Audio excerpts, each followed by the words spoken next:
नमस्कार दोस्तों, हमारे चैनल पर आपका स्वागत है। जय श्री कृष्णा, राधे राधे, हर हर महादेव, जय मां अम्बे।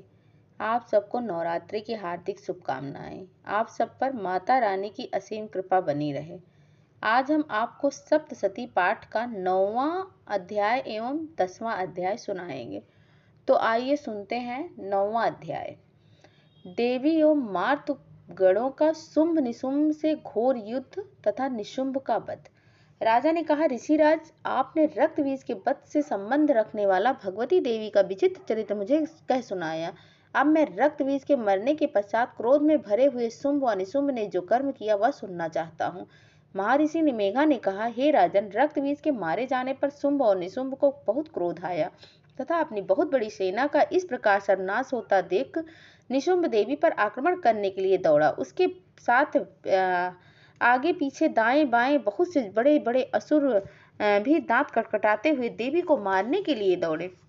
इधर कुपित होकर महापराक्रमी शुंभ भी अपनी सेना सहित मात गणों से लड़ता हुआ चंडिका को मार डालने के लिए आ गया। फिर शुंभ और निशुंभ का देवी से घोर युद्ध होने लगा। वे दोनों असुर देवी पर भयंकर बाण वर्षा करने लगे, जैसे मेघों से वर्षा हो रही है। उन दोनों ने चलाए हुए बाणों को देवी ने अपने तीक्ष्ण बाणों से काट डाला और अपने शास्त्रों की वर्षा से उन दोनों दैत्यों को चोट पहुंचाई। निशुंभ ने तीक्ष्ण तलवार और चमचमाती हुई ढाल लेकर देवी के सिंह के सिर पर आक्रमण किया। अपने वाहन को चोट पहुंची हुई देखकर देवी ने अपने क्षुरुप्र नामक बाण से निशुंभ की विशाल तलवार व 8 चंद्रों वाली ढाल को काट डाला। तलवार और ढाल के कट जाने पर निशुंभ ने देवी पर शक्ति के प्रहार किया। देवी ने अपने चक्र से उसके 2 टुकड़े कर दिए। यह देखकर निशुंभ ने मारे क्रोध के देवी को मारने के लिए उसकी ओर शूल फेंका, किंतु देवी ने अपने मुक्के के प्रहार से उसको चूर चूर कर डाला। फिर उसने देवी पर गदा से प्रहार किया। देवी ने त्रिशूल से गदा को भस्म कर डाला। तत्पश्चात वह फरसा हाथ में लेकर देवी की ओर लपका। देवी ने अपने तीखे बाणों से उसे धरती पर गिरा दिया। अपने पराक्रम भाई निशुंभ के इस प्रकार मूर्छित होने पर शुंभ क्रोध में भरकर देवी को मारने के लिए सामने आया। रथ में बैठा हुआ उत्तम आयुधों से सुशोभित वह अपनी 8 बड़ी बड़ी भुजाओं से सारे आकाश को ढके हुए था। इस प्रकार शुंभ को आते हुए देखकर देवी ने अपना शंख बजाया और धनुष की टंकोर का भी अत्यंत दुस्सह शब्द किया। साथ ही अपने घंटे के शब्द से, जो कि संपूर्ण दैत्य सेना के तेज को नष्ट करने वाला था, संपूर्ण दिशाओं के व्याप्त कर दिया। इसके पश्चात देवी के सिंह ने भी अपनी दहाड़ से, जिसे सुन बड़े बड़े बलवानों का मद चूर चूर हो जाता है, आकाश पृथ्वी और 10 दिशाओं को पूरित कर दिया। फिर आकाश में उछलकर काली ने अपने दोनों हाथों की पृथ्वी पर पटका। उसके इस शब्द के पहले के सारे शब्द शांत हो गए। इसके पश्चात शिवदूती ने असुरों के लिए भय उत्पन्न करने वाला अट्टहास किया, जिसे सुनकर सब दैत्य थर्रा उठे और शुंभ को बड़ा क्रोध हुआ। जब अंबिका ने उससे कहा, अरे दुष्ट, खड़ा रहे, तो आकाश से सभी देवता जय जयकार करने लगे।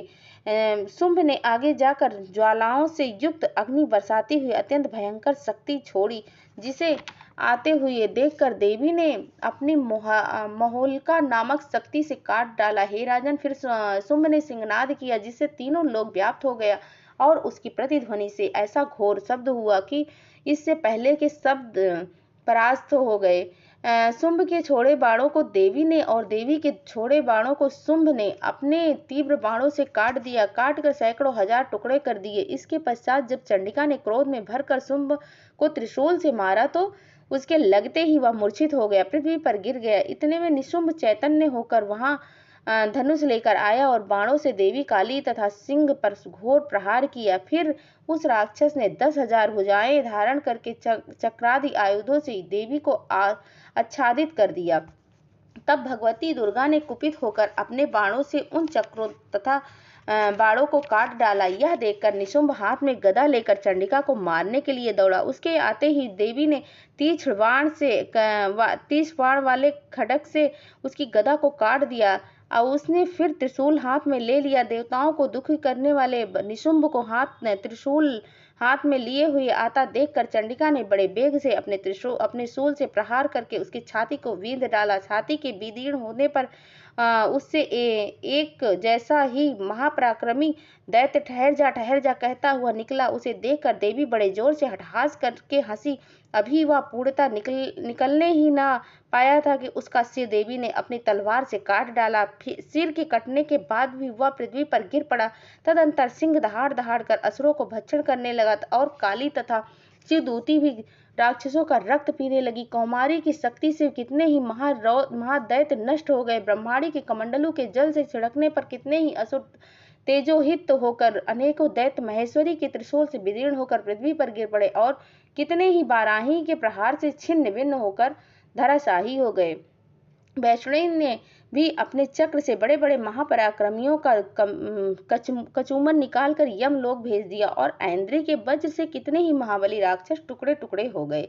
कितने ही दैत्य मारे, कितने ही भाग गए, कितने ही काली शिवदूती सिंह ने भक्षण कर लिए। जय मां अम्बे। 10वां अध्याय आरंभ। देवी और शुंभ का भयंकर युद्ध तथा शुंभ वध।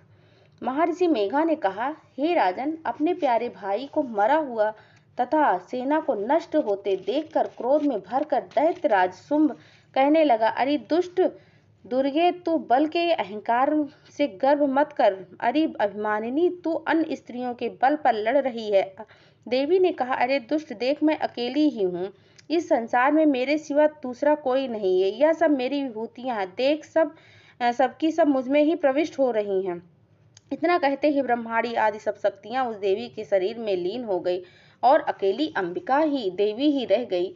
देवी ने कहा, मैं अपनी ऐश्वर्य शक्ति से संपन्न अनेक रूपों से यहाँ विद्यमान थी। उन सब रूपों को मैंने समेट लिया है। अब अकेली ही यहाँ लड़ूंगी। अब तू भी स्थिर हो जा। महर्षि मेघा ने कहा, जब देवताओं तथा राक्षसों के देखते देखते देवी और शुंभ में भयंकर युद्ध होने लगा, तब अंबिका देवी ने सैकड़ों दिव्य अस्त्र छोड़े। उधर दैत्यराज ने भी दिव्य अस्त्रों का प्रहार किया आरंभ कर दिया। देवी के छोड़े सैकड़ों दिव्य अस्त्रों को शुंभ ने अपने अस्त्रों द्वारा काट डाला। इसी प्रकार शुंभ ने जो देवी पर दिव्य अस्त्र छोड़े, उन सबको देवी ने अपने भयंकर हुंकार के द्वारा काट डाला। दैत्य के सैकड़ों बाण छोड़कर जब देवी को ढक लिया, तब क्रोध में भरकर देवी ने अपने बाणों से उसका धनुष नष्ट कर डाला। धनुष के नष्ट हो जाने पर दैतेंद्र ने शक्ति चलाई। तुरंत देवी ने उसे अपने चक्र से काट फेंका। फिर दैतेंद्र तलवार तथा 100 चंद्रमा वाले चमचमाती हुई ढाल लेकर देवी की ओर दौड़ा। जैसे ही वह देवी के समीप पहुंचा तो देवी ने अपने तीज बाणों से उसकी तलवार तथा सूर्य जैसी चमचमाने वाली ढाल को काट दिया। फिर दैतेंद्र का रथ तोड़ ढाला, घोड़े मार डाले और सारथी भी मार डाले।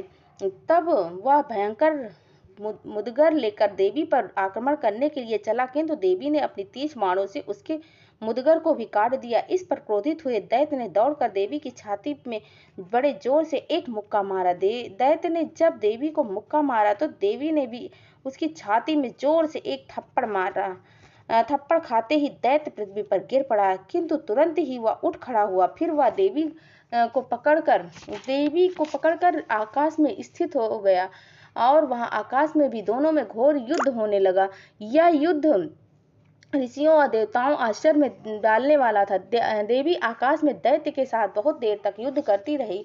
फिर देवी ने उसे उठाकर आकाश में घुमाकर पृथ्वी पर पटक दिया। देवी द्वारा पृथ्वी पर पटका हुआ वह दुष्टात्मा दैत्य खड़ा होकर पुनः देवी को मारने के लिए मुक्का तान कर दौड़ा और तब उसको अपनी ओर आता देखकर देवी ने उसकी छाती त्रिशूल भोंक कर विदीर्ण कर दिया और पृथ्वी पर पटक दिया। देवी के त्रिशूल से छत विछत होकर पृथ्वी पर गिरते ही उसके प्राण निकल गए। उस दैत्य के गिरने के धमाके की आवाज से द्वीप, समुद्र, पर्वत और पृथ्वी सब कांपने लगे।